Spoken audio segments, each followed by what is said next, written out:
ngayon sa basketball court na kung saan masasaksihan natin ang gay basketball ng mga isang kabaklaan na kung saan papamalas nila ang kanilang kapusayan sa larangan ng basketball.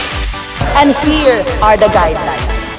Number 1, 2 points per shoot. Number 2, 1 point per tumbling feet and other etc. Number 3, hard foul violation. Number 4, no flag, no play. Number 5, bardagulan allowed.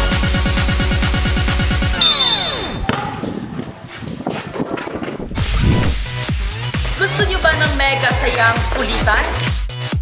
O mega sayang tawanan? O mega sayang bardagulan? Mega, mega! Mega! Oh, ano? Kakasa ka pa?